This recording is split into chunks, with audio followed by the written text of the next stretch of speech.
அஸ்ஸலாமு அலைக்கும். Hello everyone. புலையில் என்னென்றால் இந்த வீடியோ மூலமா நான் உங்கள்கிட்ட இரண்டு முக்கியமான விடயங்களை பற்றி பேசலாம் அப்படின்னு நினைக்கிறேன். முதலாவது, பிசிக்ஸை நாம எப்படி படிக்கிறது. இது நிறைய மாணவர்களுக்குள்ள வரக்கூடிய ஒரு சந்தேகம். நாங்கள் எப்படி பிசிக்ஸை படிக்கிற, குழப்பமா இருக்குது, கஷ்டமா இருக்குது, இந்த மாதிரி எல்லாம் யோசிப்பாங்க. அந்த அடிப்படையில் நான் அதை கொஞ்சம் ரொம்ப ஷார்ட்டான ஒரு அமைப்பில் குறிப்பிட்டு கொள்றேன். முதலாவது, நீங்க பிசிக்ஸை படிக்கிறீங்கன்னா எப்பயுமே நான் என்னுடைய கிளாஸ்ல சொல்ற ஒரு விடயம், இந்த வார்த்தையை நான் சொல்லாம விட்ட கிளாஸுகள் குறையத்தான் அடிக்குங்கிற அளவுக்கு நான் அடிக்கடி சொல்லக்கூடிய ஒரு விஷயம் என்னன்னா, எப்பயுமே பிசிக்ஸா படிங்க, விளங்கி படிங்க, பாடமாக்காதீங்க, சும்மா பாடமாக்காதீங்க. ஏன் எதுக்குங்கிற காரணம் இல்லாம புரியாம நீங்க பாடமாக்க கூடாது. ஏன் எதுக்குங்கிற அடிப்படையில விளங்கி படிக்க வேண்டிய ஒரு பாடம் தான் பிசிக்ஸ். அப்ப முதலாவது நீங்க அதை விளங்கி படிக்கணும். இப்ப வர ஒரு சந்தேகம் என்னன்னா, பிசிக்ஸை நான் விளங்கி படிக்கிறேன்டா என்ன அப்படின்னு ஒரு கேள்வி வரும். இதுக்கு நான் உங்களுக்கு சொல்லக்கூடிய ஒரு சிம்பிளான ஒரு ஸ்டேட்மெண்ட் என்னன்னா, ஐன்ஸ்டீன் ஸ்டேட்மெண்ட். ஐன்ஸ்டீன் என்ன சொல்றாருன்னா, நீ ஒரு விடயத்தை கற்றுக்கொண்டாய், அதை விளங்கி கொண்டாய் என்பதற்கான அடையாளம் அந்த விடயத்தை நீ இன்னொருவருக்கு எந்த தயக்கமும் இன்றி அதை விளங்கப்படுத்தக்கூடியதாக இருப்பாய். நீங்க ஒரு விடயத்தை விளங்கி படிச்சிருக்கிறீங்களா, நீங்க இன்னொரு ஆளுக்கு நீங்க என்ன செய்வீங்க, அதை எந்த ஒரு தயக்கமும் இல்லாம எக்ஸாக்டா அதை என்ன செய்யக்கூடியதா இருப்பீங்கன்னா, விளங்கப்படுத்தக்கூடிய ஆக்களா இருப்பீங்க. நீங்க சமாளிக்க மாட்டீங்க. அப்ப அந்த வகையில நீங்க பிசிக்ஸை படிச்சீங்கன்னா சரி. ஸோ முதலாவது நீங்க விளங்கி படிக்கணும். ரெண்டாவது ஸ்டெப், நீங்க அதிகமான கேள்விகளை செய்யணும். மேக்சிமம் ஒவ்வொரு கன்செப்டையும் நீங்க படிச்சு அதோட சம்பந்தப்பட்ட மேக்சிமமான டீப்பான கேள்விகள் வரைக்கும். ஏன்னா எப்படிப்பட்ட கேள்விகள் வந்தாலும் நாம் அதை செய்யணும். அப்படி கேள்விகள் அதிகம் செய்யணும். கேள்விகள் செய்யக்குள்ளையும் ஏன் இப்படி செய்யறோம், இதை செய்யறதுக்கான காரணம் என்ன, இந்த கேள்வியில சொல்லப்பட்ட இந்த சொல்லோட அர்த்தம் என்ன, இந்த மாதிரி ஒரு புரிதலோட அந்த கேள்விகளை நீங்க செய்யணும். இப்படி டீப்பான கேள்விகள் வரைக்கும், மேலோட்டமான கேள்வியில இருந்து டீப்பான கேள்விகள் வரைக்கும் நீங்க ரெண்டாவதா கேள்விகளை பிராக்டிஸ் பண்ணணும். இப்படி கேள்விகளை பிராக்டிஸ் பண்ணக்குள்ள உங்களுக்குள்ள ஒரு ஐடியாஸ் டெவலப் ஆகும், ஒரு அனுபவம் உங்களுக்குள்ள உருவாகும். இது ரொம்ப முக்கியமான ஒரு பாட்டா இருக்கும். மூணாவது ஸ்டெப் நீங்க செய்யக்கூடிய விடயம் என்ன அப்படின்னா, இப்ப கேள்விகள் அணுக தெரியுதா, இந்த கேள்விகளை எப்படி அணுகிறீங்க, எந்த அளவுக்கு நீங்க அந்த கேள்வியை ஷார்ட்டா அணுகிறீங்க, ரொம்ப வேகமா அணுகிறீங்க, இதை நீங்க பிராக்டிஸ் பண்ணணும். எம்சிக்கு கேள்விகளா, அதை எப்படி நம்ம ஷார்ட்டா அணுகிறது, எப்படி ஃபாஸ்டா செய்யறது, இதுக்கு பின்னுக்கு என்ன ட்ரிக் இருக்குது, இந்த மாதிரியான நிறைய ட்ரிக்குகளை நீங்க என்ன செய்யணும், தெரிஞ்சு கொள்ளணும், படிக்கணும். அதுக்கு அடுத்தது ஸ்ட்ரக்சர் எஸ்ஸேன்னு வரக்குள்ள ஸ்ட்ரக்சர் கேள்விகளை ஒரு பிராக்டிக்கல் எடுக்கிறோமா, அதை எந்த அளவுக்கு டீப்பா விளங்கணும். ஏன் இதை பயன்படுத்துறோம், ஏன் இதை பயன்படுத்துறோம், இதை பயன்படுத்தாம விட்டா என்ன நடக்கும், இதுக்கு என்ன காரணம், இந்த மாதிரி வைங்கிற கொஸ்டனுக்குள்ளால ஒவ்வொரு விடயத்தையும் மிக ஆழமான புரிதலோட ஸ்ட்ரக்சரை படிக்கணும். சும்மா அந்த ஸ்ட்ரக்சர் பிராக்டிக்கல் எப்படி தான் செய்யறதுன்னு படிச்சுட்டு போறாக்கள் நம்ம இருக்கக்கூடாது. அதே நேரத்தில் எஸ்ஏ கேள்விகளா, எஸ்ஏ கேள்விகளை பொறுத்தவரையில நீங்க அதிகமான எஸ்ஏ கேள்விகளை உங்களோட கைகளால் எழுதி எழுதி எழுதி பிராக்டிஸ் பண்ணணும். சின்ன சின்ன கல்குலேஷன்ல இருந்து பெரிய கல்குலேஷன் வரைக்கும் எல்லாத்தையும் ஒழுங்கா செய்து பிராக்டிஸ் பண்ணணும். இப்படி நீங்க எஸ்ஏ கேள்விகளை பிராக்டிஸ் பண்ணணும். நான் கொஞ்சம் ஷார்ட்டா சொல்லிக்கொள்றேன். இந்த மாதிரி கேள்விகள் எம்சிக்யூக்குன்னு ஒரு வே. எம்சிக்யூ உதாரணமா சொல்லுவோமே, நான் எம்சிக்யூ படிப்பிக்கிற மெத்தட்டும் எஸ்ஏ ஸ்ட்ரக்சர் படிப்பிக்கிற மெத்தட்டுக்கு இடையில பெரிய ஒரு டிஃப்ரெண்ட் நீங்க பார்க்கலாம். சரி, எம்சிக்கு கேள்விகள் போக போக, அதான் நம்ம கிளாஸுகள், பேப்பர் கிளாஸுகள் நம்ம செய்யும் போது அதை நீங்க புரிஞ்சு கொள்ளலாம். எம்சிக்கு கேள்விகளை பொறுத்த வரையில அதை அணுகிற வே இருக்குதானே, அது ரொம்ப ஷார்ட்டா எப்படி செய்யலாம், எப்படி ஃபாஸ்டா செய்யலாம்னு சொல்லுவோம்.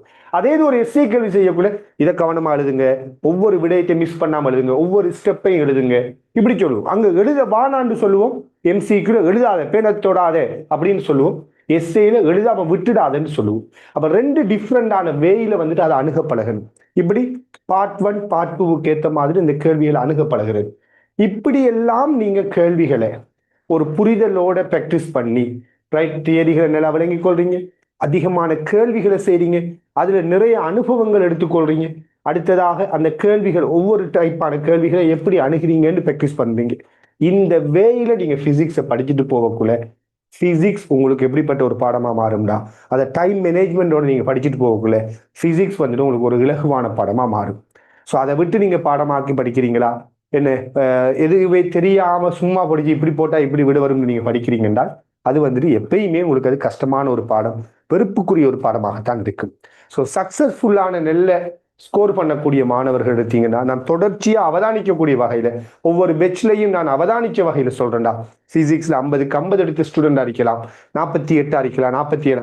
பொதுவா எப்படிப்பட்ட ஸ்கோர் பண்ணின அந்த எல்லா ஸ்டூடெண்ட்ஸ் கிட்ட இருந்து நான் பார்க்கக்கூடிய அவங்கள்ட்ட இருந்து நான் ஒப்சர்வ் பண்ணின விடயம் என்ன அப்படின்னா, ரைட், அவங்களுக்குள்ள இருக்கிற ஒரு முக்கியமான ஒரு பியூட்டியான ஒரு விடயம் பொதுவா என்ன அறிக்கும்னா, ஒரு கேள்வியை செய்யக்குள்ள அந்த மாணவர்கள் அந்த கேள்விக்கு உரித்தான ஐடியாவை இலகுவா கனெக்ட் பண்ணுவாங்க.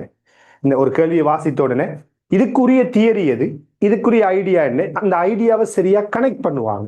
அந்த கனெக்டிவிட்டி அவங்களுக்கு வந்ததுக்கு காரணம் என்ன அப்படின்னா, அவங்க செய்த அதிகமான கேள்விகள் அந்த அனுபவம், அவங்க அந்த தியரியை விளங்கி படிச்சதுதான். சரியான அந்த அடிப்படையில உங்களுக்கு நாங்க 2027ஆம் ஆண்டு பரீட்சை எழுத போற மாணவர்கள் அனைவருக்குமான ஒரு பேப்பர் கிளாஸ் ரிவிஷன் கிளாஸ் வந்துட்டு ஏற்பாடு செஞ்சிருக்கிறோம். அந்த வகையில நம்ம பேப்பர் கிளாஸ் ரிவிஷன் கிளாஸ் எடுத்தீங்கன்னா ரைட், ஒவ்வொரு பெச்சுக்கும் மேக்சிமம் எந்த அளவுக்கு நாங்க எஃபர்ட்டை கொடுக்குறோமோ அந்த அளவுக்கு எஃபர்ட்டை கொடுத்து அந்த ஒரு அவுட்புட்டை எடுக்கணும் அப்படிங்கிற ஒரு முயற்சியை செய்வோம். சொல்லப்போனா படிக்கிற நீங்க எப்படி முயற்சி செய்றீங்களோ அதே அளவுக்கு ஈவன் அதை விட சில நேரங்களில் கூடுதலாக கூட படிப்பிக்கிற நாங்க வந்துட்டு முயற்சி செய்யறோம். அந்த முயற்சி எப்படின்னா, எங்களுடைய மாணவர்களுக்கு எதை கொடுக்கலாம், இதை கொடுத்தா எப்படி இருக்கும், இதை விட இதையும் சேர்த்து கொடுத்தா எப்படி இருக்கும், இன்னும் என்ன செய்யலாம், இன்னும் என்ன செய்யலாம் அப்படிங்கிற ஒரு ஏக்கத்தோட அந்த ஒர்க் அவுட்டை வந்துட்டு செய்வோம். அதுக்கு உதாரணத்துக்கு ஒவ்வொரு பேட்ச் 2025 அறிக்கலாம், 2026 அறிக்கலாம். ஸோ அந்த மாணவர்கள் தான் அதுக்குரிய சாட்சி. நான் வந்துகிட்டு அதை நானா சொன்னா நான் சொல்றேன் அப்படின்னா அது வெறுமனே என்ன சொல்றேன், ஒரு ஒரு ஒரு கற்பனையாக நான் சொல்லல, அதை வந்துட்டு நடைமுறையில நாங்கள் செய்து காட்டிக்கொண்டு நான் உங்களோட பேசிக்கொண்டிருக்கிறேன். அந்த வகையில 26 ஏ-லெவல் எக்ஸாம் எழுதின மாணவர்களுக்கு என்ன செஞ்சோமோ அதை விடவும் ஒரு படி மேலுக்கு போய் 27க்கு நாங்க செய்யணும் அப்படின்னு எதிர்பார்க்கிறோம். அந்த வகையில எங்களுடைய paper class and revision class வந்துகிட்டு எப்படி ஒழுங்குபடுத்தப்படுங்கிற ஒரு சமரியா ஒரு விடயத்தை அறிமுகப்படுத்துற ரைட். ஸோ இது எல்லாத்துக்கும் பின்னுக்கு நீங்க புரிஞ்சு கொள்ள வேண்டிய ஒரு முக்கியமான விடயம், நாங்க ஒரு பெரிய ஒரு எஃபர்ட் போடுவோம் பிள்ளை. அந்த எஃபர்ட் வந்துகிட்டு வெறுமனே எக்கனாமியை மட்டும் பேஸ் பண்ணின ஒரு எஃபர்ட் இல்லை, அதுக்கு அங்கால எங்களோட மன திருப்திங்கிற ஒரு எஃபர்ட் இருக்குது. இப்ப நான் சொன்ன மாதிரி என்னுடைய மாணவர்கள் 50க்கு 50 எடுத்தது, 50க்கு 48 எடுத்தது, இந்த மாதிரியான உதாரணங்களை நாங்க பேசுறதுதானே. இது வந்துட்டு ஒரு மன திருப்தியின் ஒரு வெளிப்பாடு. எத்தனை இந்த எக்ஸாம்ல கூட 40+ வந்துகிட்டு 10க்கு மேற்பட்ட மாணவர்கள் இறைவன் உதவியால் எடுத்திருக்கிறாங்க. இதெல்லாம் வந்துட்டு ஒரு வகையான ஹாப்பினஸ். அதே மாதிரி நெல்ல ஸ்கோர் வந்துட்டு என்னதான் பேப்பர் கஷ்டம்னு நிறைய பேர் சொன்னாலும் அதிகமான மாணவர்கள் சரி கொஞ்சம் கஷ்டமா தான் இருந்துச்சுன்னு சொல்லி போட்டு அவங்களோட ஸ்கோரை சொல்லுவாங்க. உதாரணம் 39பாங்க, 38பாங்க. அந்த அளவுக்கு ஓரளவுக்கு மனசுக்கு திருப்தியான அமைப்புல வந்து ஸ்கோர் பண்ணியிருப்பாங்க. ஸோ இந்த மன திருப்தி இவங்க எடுக்கிற அந்த ஸ்கோருக்கு பின்னுக்கு, இவங்களுக்கு வரக்கூடிய அந்த ரிசல்ட்ஸுக்கு பின்னுக்கு அந்த மன திருப்திங்கிற ஒரு விடயம் எங்களுக்கு ரொம்ப என்னன்னு சொல்றேன், அந்த விடயத்தை நாங்க தேடி தேடி ஒர்க் பண்ணிட்டு இருக்கிறோம். அந்த வகையில 2027 ஏ-லெவல் எழுத போற மாணவர்களுக்கு வளமையை விடவும் அதை விடவும் நாங்க ஸ்பெஷலா செய்யணும் அப்படின்னு ஆசைப்படுறோம். அடுத்தது அவங்களுக்கு செய்த காலத்தை விட இப்ப 2027 எக்ஸாம் எழுத போற மாணவர்களுக்காக செய்ய போற அந்த ஒர்க் அவுட் வந்துட்டு கொஞ்சம் நல்ல ஒரு பெரிய காலமா அமைய போகுது. சுமார் 10 மாதங்களை நாங்க இன்ஷா அல்லாஹ் டார்கெட் பண்ணி ஒர்க் பண்ண போறோம். எங்களோட பயணிக்கக்கூடிய மாணவர்கள் இன்ஷா அல்லாஹ் எந்த வகையிலையும் வீணாக மாட்டீங்க அப்படின்னு நான் நம்புறேன். இறைவன் உதவியால இறைவன் எங்களுக்கு உடல் உள்ள ஆரோக்கியத்தை தரும் பட்சத்துல அதை நீங்க வந்துட்டு கண்டுகொள்வீங்க ரைட். அந்த வகையில எங்களுடைய கிளாஸ் எப்படி அமையக்கூடியதா இருக்கின்ற பிள்ளைகள், ஒன்று பாஸ் பேப்பரை பேஸ் பண்ணின past paper questions MCQ base பண்ண போறோம். பாஸ் பேப்பர் வித் ரிவிஷன் அப்படிங்கிற ஒரு பகுதி, பாஸ் பேப்பர் வித் ரிவிஷன் சொல்லக்கூடிய ஒரு பகுதியா இருக்கும். இதுல நாங்க செய்ய போற விடயம் என்னென்றால், ஒவ்வொரு யூனிட் முதலாவது யூனிட் அறிக்கலாம் ரைட், மெஷர்மெண்ட். ரெண்டாவதா நான் வேவ்ஸ் லைட்ஸ் தான் செய்வேன், அது பிறகுதான் மெக்கானிக்ஸ் செய்வோம். இப்படி பாஸ் பேப்பர் வித் ரிவிஷன் அப்படின்னு சொல்லி ஒவ்வொரு தியரியையும் ஒவ்வொரு யூனிட்டையும் டீப்பான ஒரு ரிவிஷனாக நாங்கள் செய்யக்கூடியதா இருக்கும். அந்த ரிவிஷன் செய்யக்குள்ளேயே அந்தந்த யூனிட்டோட தொடர்புடைய மேக்சிமமான பெரும்பாலுமான எல்லா நான் சொல்ற ஒரு வார்த்தை பொருத்தம் இல்லை, மேக்சிமம் நிறைய எம்சிக்கு கேள்விகளை அதோட சேர்த்து ப்ராக்டிஸ் பண்ணிட்டு போற மாதிரி நாங்க என்ன செய்ய போறோம்னா இந்த ரிவிஷன் கிளாஸை கொண்டு போறோம். இப்ப பாஸ் பேப்பரோட டீப்பான ஒரு ரிவிஷனா இருக்கும். சும்மா மேலோட்டமா 2 கிளாஸ்ல முடிக்கிற அந்த ரிவிஷன் இல்லது, ரொம்ப டீப்பான ஒரு ரிவிஷன். ஸோ போன வருடம் நாங்கள் செஞ்சிருந்தோம். ஸோ அந்த அடிப்படையிலேயே இந்த வருடமும் அந்த மாதிரியான ஒரு அமைப்புல ரிவிஷன் செய்ய போறோம். ஸோ இந்த ரிவிஷன் கிளாஸ் வந்துட்டு டிரெக்ட் அண்ட் ரெக்கார்ட் 2 விதமான அமைப்புலையும் இந்த கிளாஸ்களை வந்துட்டு நாங்கள் கொண்டு போவோம். இதுக்கு அடுத்ததாக நாங்கள் செய்யக்கூடிய ஒரு விடயம் என்னன்னா, இப்ப பாஸ் பேப்பர் இப்ப ஆரம்ப கட்டமா சரி இந்த 10 மாத காலப்பகுதியில் முதல் ஆரம்ப கட்டமா இந்த கிளாஸ் வந்துகிட்டு இந்த ரிவிஷன் கிளாஸ் பாஸ் பேப்பரோட சேர்த்து இந்த ரிவிஷன் கிளாஸ் சில குறிப்பாக MCQ past paper MCQ with revision சரி, அதாவது ஒரு யூனிட்டை நாங்கள் ரிவிஷன் செய்து அதோட சம்பந்தப்பட்ட பாஸ் பேப்பர் கேள்விகளை செய்து காட்டுவோம். இதுதான் இதோட அமைப்பு. இப்படி ஒரு 3 கிளாஸ் நாங்கள் ஆரம்ப கட்டமா செய்யறோம். இப்ப இந்த ரிவிஷன் செய்யறோமா, அது வரைக்கும் நாங்கள் என்ன பகுதியில் ரிவிஷன் செய்திருக்கிறோமோ அதை உள்ளடக்கின ஒரு எக்ஸாமா இருக்கு. Revision paste exam. இந்த எக்ஸாம் என்ன இருப்பாரு, ரிவிஷனை பேஸ் பண்ணின எக்ஸாமா இருக்கும். அது வரைக்கும் செய்யப்பட்ட ரிவிஷனை உள்ளடக்கின எக்ஸாமா இருக்கும். இந்த எக்ஸாம்ல வந்துகிட்டு எம்சிக்யூவும் வரும், அதே மாதிரி பார்ட் 2 எஸ்ஏ ஸ்ட்ரக்சர்களும் வரக்கூடியதாக இருக்கு. அடுத்து நாங்க செய்யக்கூடிய ஒரு முக்கியமான ஒரு ஒர்க் அவுட் என்னடா பிள்ளைகள், உங்களுக்கு தெரியும் முந்தைய எப்பயுமே நான் சொல்றதான், பிசிக்ஸ்ல எப்படிப்பட்ட கேள்வி வந்தாலும் அதை டீல் பண்ற அளவுக்கு நாம வளர்ந்திருக்கணும். கஷ்டமான கேள்வி வந்தாலும் செய்யக்கூடியதா இருக்கணும். ரொம்ப மேலோட்டமா சில பேர் படிப்பாங்க, அல்ல சில பேர் படிப்பிப்பாங்க. அவங்க எப்படி படிப்பிப்பாங்கன்னா சும்மா சிம்பிளான கேள்விகளை செய்து இதான் பிசிக்ஸ் சொல்லி காட்டிட்டு போவாங்க.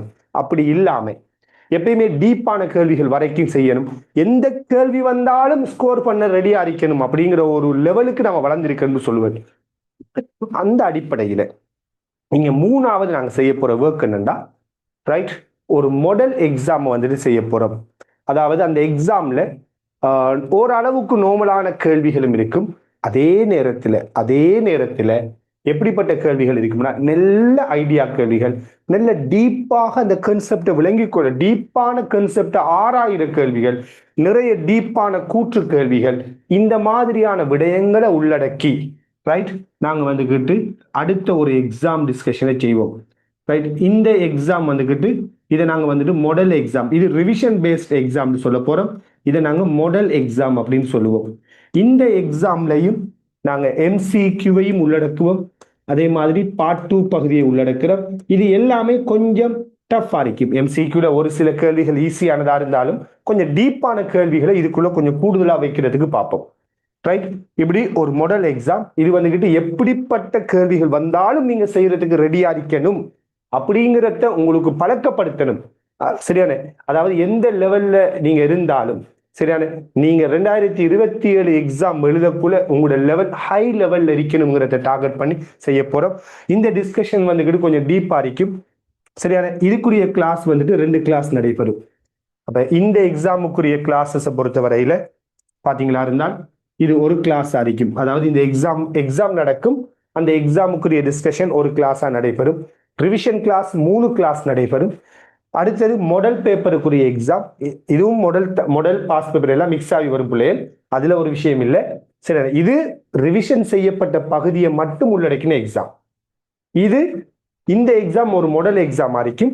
இதுல ஆரம்ப கட்டமா நாம் என்ன செய்வோம்னா யூனிட் 1ல இருந்து 3 வரைக்குமான பகுதிகளை உள்ளடக்கி நான் எக்ஸாம் ஆரம்பிப்போம்.